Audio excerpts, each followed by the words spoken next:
ini nih. Ibadahnya ntar bagaimana, belum lagi kehidupan keluarganya. Bang Ali harus mengurusi semua orang dan lain-lain. Itu kira-kira terganggu nggak ntar kayak gitu-gitu? Waduh. Hah? Sebenarnya kalau terganggu atau nggak terganggu, itu tergantung kita memandang, ya kan? Tergantung kita melihatnya begitu.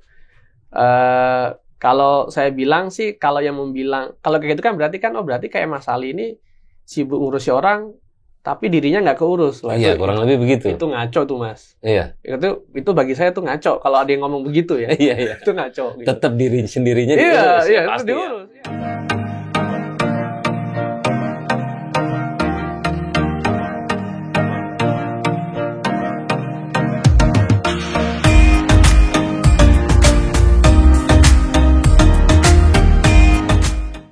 Halo viewers Indoposko Channel dimanapun berada. Jumpa lagi kita dalam Ngaco Ngobrol ala Indoposko. Bersama saya Rahman, karib disapa Aldo. Kali ini tim podcast Ngobrol ala Indoposko atau Ngaco bertandang main ke sebuah kantor lembaga di kawasan Jakarta Selatan, Dompet Duafa. Dan kali ini kita akan menyimak perbincangan ngobrol dengan salah seorang anak muda, salah seorang pemimpin sebuah event, Bang Ali Bastoni. Wow. Sehat, salam sehat, Bang Ali Bastoni. Sehat. Ini saya manggilnya Mas, Bang atau Om ini? Ya, bebas. Karena ini rumahnya Dompet Duafa, bebas. Kalau gitu biar enak Mas Aldo. Iya. Ya, selamat siang Mas Aldo. Viewers Ngaco. Viewer Ngaco. Mas Ali Bastoni ini, viewers Ngaco, dia adalah, nanti Mas Ali yang koreksi sendiri ya. Ini salah satu pimpinan atau ketua daripada event-event atau program-program yang digelar oleh Dompet Duafa pada saat bulan Ramadan yang sebentar lagi akan kita jelang atau ikuti. Tapi sebelumnya, Bang Ali Bastoni, terima kasih kru Ngaco diberi kesempatan main ke Dompet Duafa nih.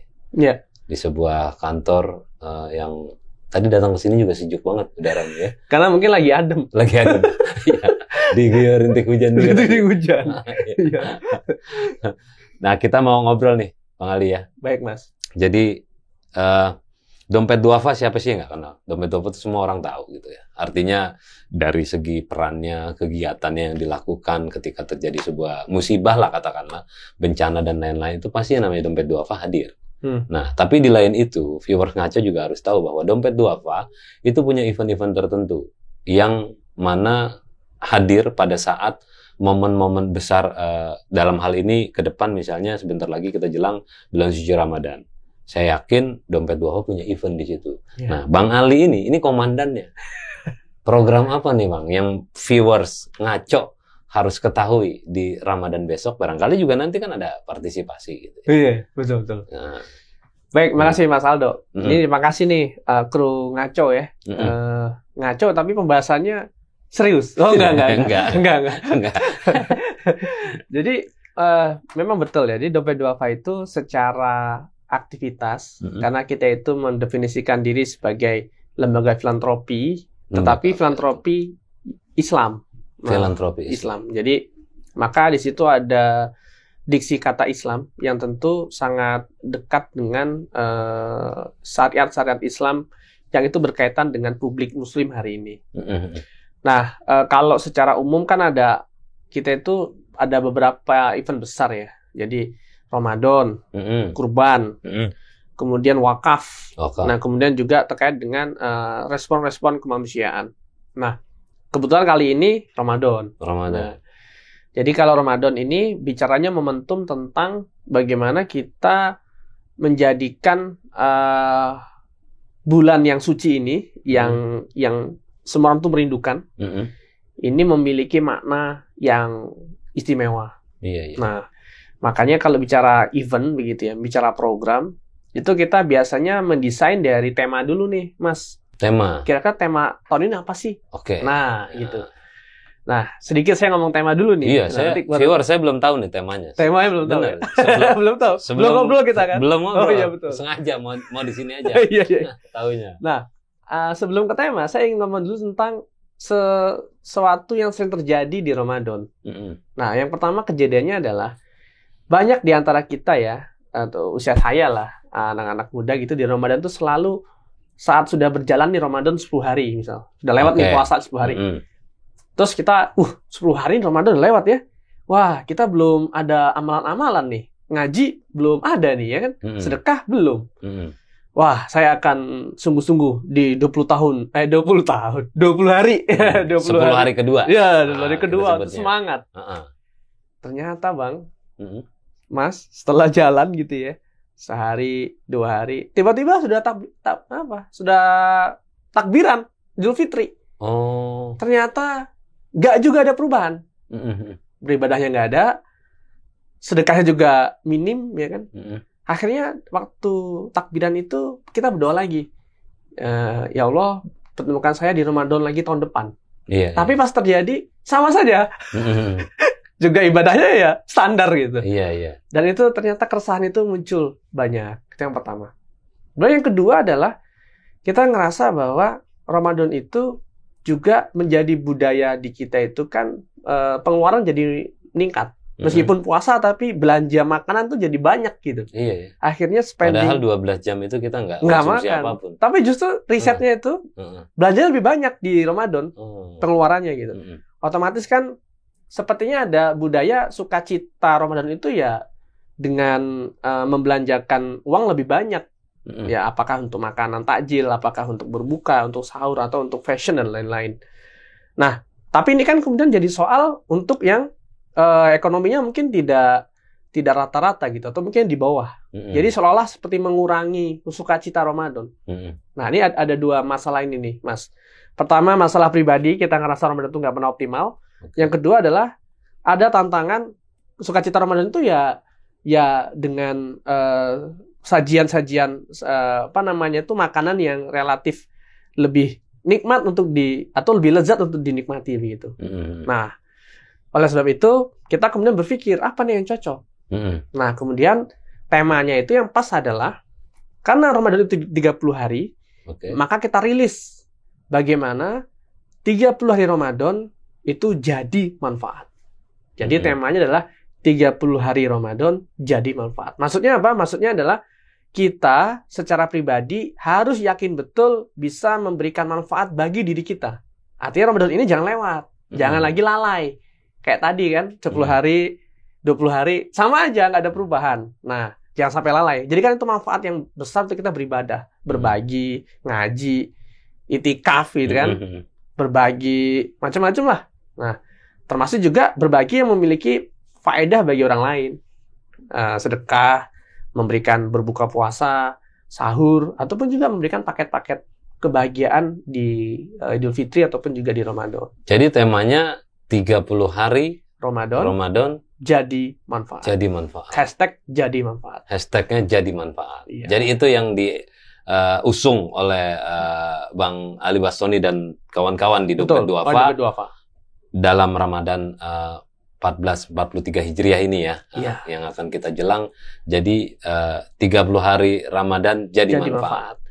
Jadi kemanfaatan itu bisa apa aja ya tadi, eksplorasinya bisa ibadah secara pribadi, berbagi juga bisa dilakukan. Nah, konkretnya setelah tema itu spesifik programnya apa? Nah, itu dia tuh. Ya barangkali apa program? Betul. Pasti banyak tuh. Tapi pasti yakin saya ada unggulan juga gitu. Maksudnya ada yang kayaknya pas banget nih. Kayaknya bakal gol nih kalau programnya yang ini nih gitu. Nah, pasti ada ya. Betul. Kalau kaitan dengan ibadah pribadi kan itu urusan yang bersangkutan dengan Tuhan. Ngaji itu sama Tuhan. Nah, saya dalam bab ini hanya ingin menceritakan tentang apa kira-kira yang bisa didapatkan ketika berbagi manfaat dengan Dompet Duafa, gitu kan. Nah, kita mau menyiapkan beberapa program yang bisa jadi secara tema mirip-mirip kayak kebanyakan orang melakukan. Kayak misalnya parsel Ramadan. Parsel? Iya, parsel. Jadi kita berbagi parsel. Tapi bedanya kalau di Dompet Duafa, parsel ini nanti akan kita konsep secara masif dari Aceh sampai Papua. Jadi secara nasional, seluruh cabang-cabang Dompet Duafa akan mengoptimalkan berbagi parsel ini. Nah, dengan sasaran disabilitas, ya kan, ataupun sasaran lansia, kemudian juga dengan aspek sasaran-sasaran untuk duafa udah pasti ya kan, dan juga para pengabdi ataupun orang-orang yang telah mendedikasikan untuk negeri, kayak misalnya guru-guru pedalaman, guru tapal batas, guru ngaji, ataupun guru-guru sekolah formal dan seterusnya. Nah, itu kita berikan parcel supaya apa? Supaya ada kebahagiaan yang juga sampai. Yang kedua, kita juga men-setup tebar zakat fitrah. Tebar zakat fitrah. Nah, zakat fitrah ini kan kalau Ramadan menjelang Idul Fitri itu kan menjadi satu kekuatan berbagi yang kuat kan ya, Mas ya. Betul. Karena zakat fitrah itu wajib. Wajib. Bahkan anak baru lahir langsung kan, langsung. Nah, harus zakat fitrah dia. Nah, bagaimana zakat fitrah ini kita manai? Ini juga secara distribusi itu bisa menyebar. Karena kan kalau kayak Jakarta yang sudah padat, otomatis kan himpunan zakat fitrahnya itu besar.